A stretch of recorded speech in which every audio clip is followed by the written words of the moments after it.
Okay, I finally got a video I decided I want to make, because I'm not in the mood to do negativity. Little riding review of the old F4. I've had her about a year, put over 12,000 miles, almost 13,000 miles in that year. I think I'm competent enough to talk about it.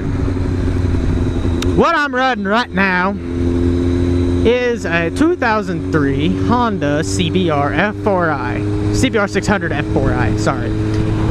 And right now we're sitting at about 40,400 miles. And you know, what do I think about her? You know, what does it do? Red line's at about 14,200 RPM. Has about 110, 115 horsepower, I think. Sprockets on it, it's like a 1646 stock, which is what I'm running. 6-speed,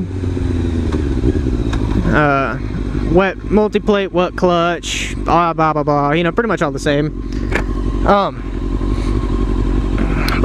But more importantly, if you're watching this video, what do I think about it?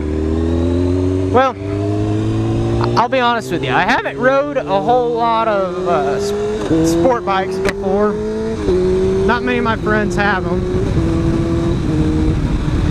So me and one buddy have got a sport bike. He's got a 2016 R1, and I got a 2003 F4i. And you know, I can't really make too many comparisons to other sport bikes. What I can tell you is I like them better than Harleys or V-twins, cruiser bikes. I like them better. Personally, and this is all personal opinion, I don't have any real facts to back this up. If I do, I'll state. But personally, I like the styling of them a little better. This one's, compared to the R1, I love the bar height of this bike better. That R1 bars are way down low. Can I lane split this? I can. I'm not going to, but oh, red bomb. But anyway, back to my topic.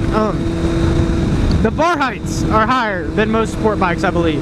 That's what I've read, and that leads to a really comfortable wrist and arm position to me. I really like it.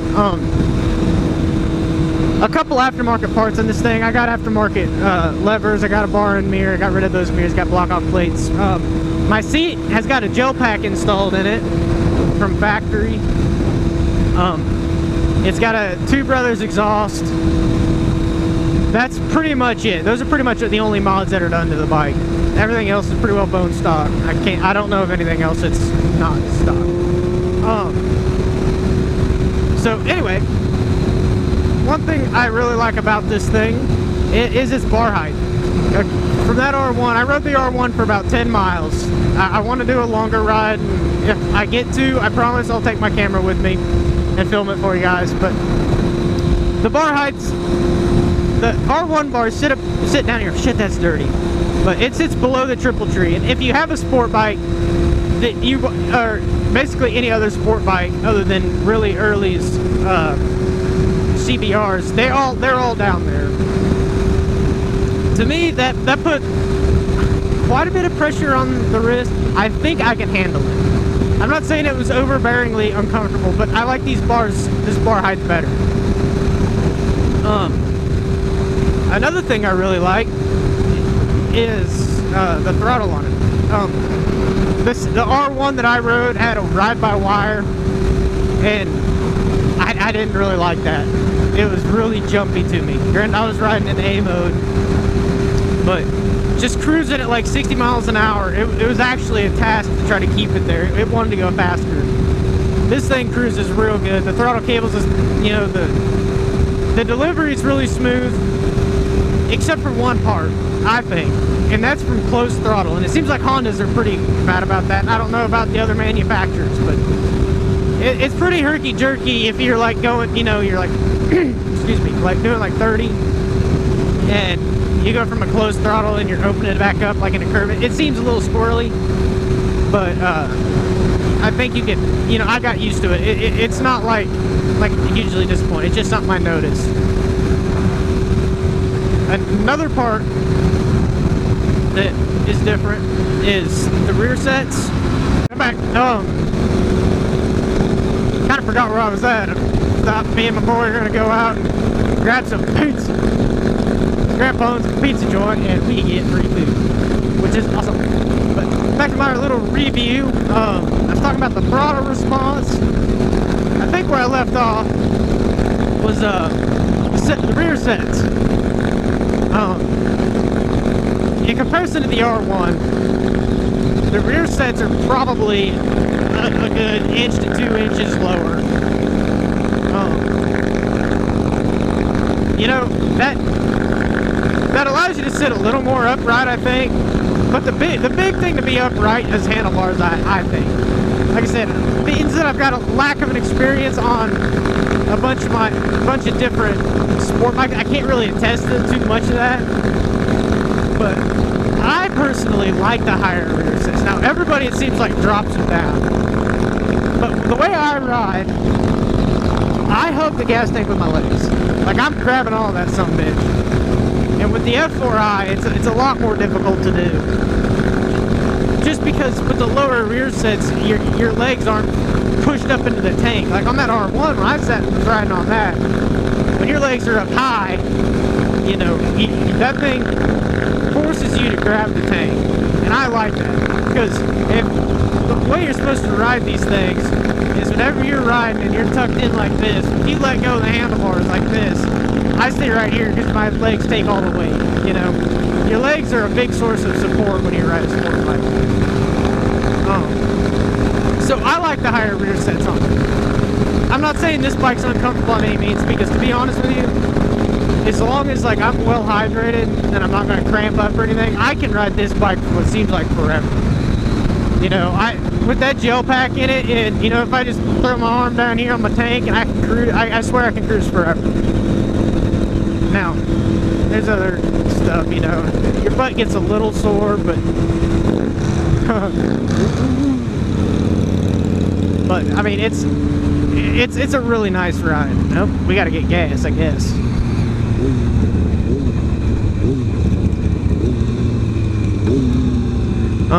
This brings up another good point though for brakes. I don't know if I have mine bled in properly or what. It just seems like there's a really long throw for my front brakes to start working. Now my rear brakes are awesome. They work great. But I don't really like my front brakes too much. But like I said, I believe that's more of a design flaw than anything. So remember, brakes. Alright. Surely that's the last stop. What? You're dragging? Oh, grinding. Whoops. After you, my friend. Probably a mistake. That thing's freaking loud. But anyway, back where I was. Brakes. For the most, they're okay. You know.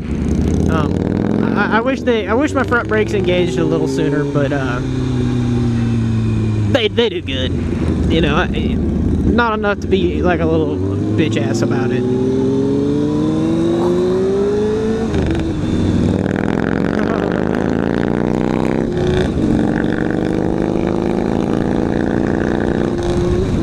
But anyway, so the brakes work pretty good. You know, as for power delivery, it's pretty smooth. It's about like any other sport bike. I don't know that it's as harsh as an R6. I haven't ridden one, but you definitely notice an increase in giddy up at about 8,000 RPMs, which seems pretty standard for all inline fours. Oh, look.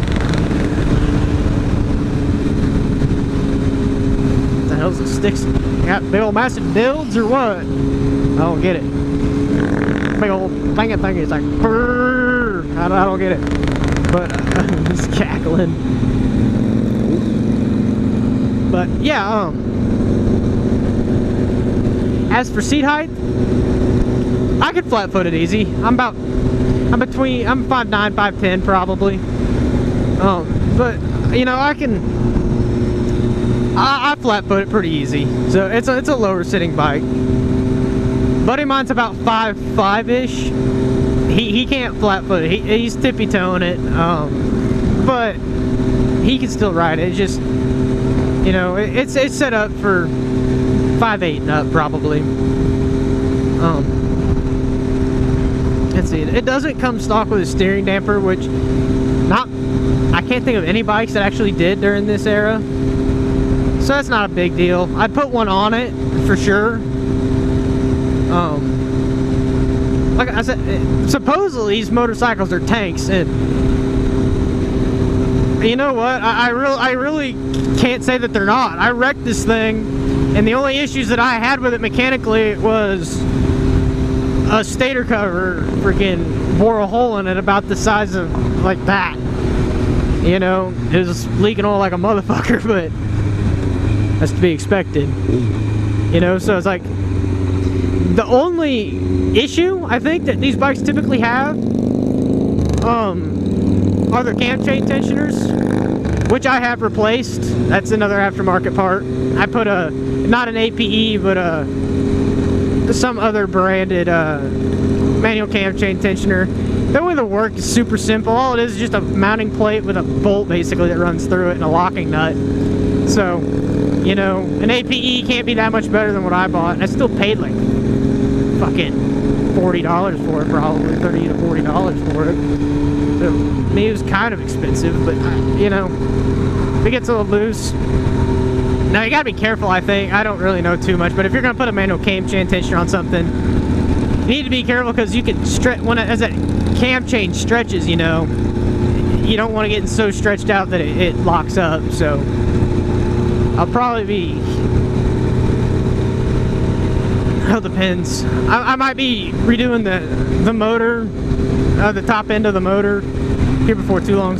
I got quite a few miles on it, but you know, as for like the notoriety for like having trannies to blow, or you know, missing gears and shit, or you know, just dropping valves, blowing out pistons, throwing rods or anything. These things are pretty much built like tanks. I don't think they do that. And like I said, I ride mine hard. I don't race it, but I ride it hard.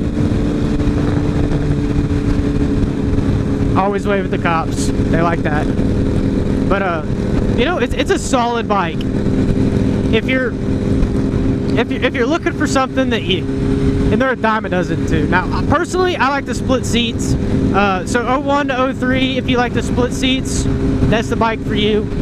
They might have a little more power. I should do some research before I claim that, but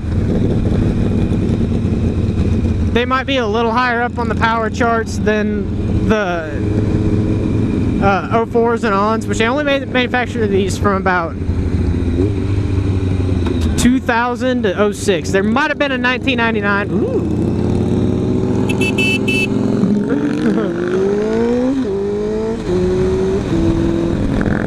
But anyway, and you know, they're a solid bike. And the banana seats, which are the 04s to 06s, are more comfortable than these.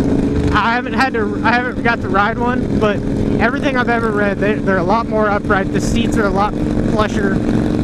So, you know, if you just want a sporty bike, that's the one to get.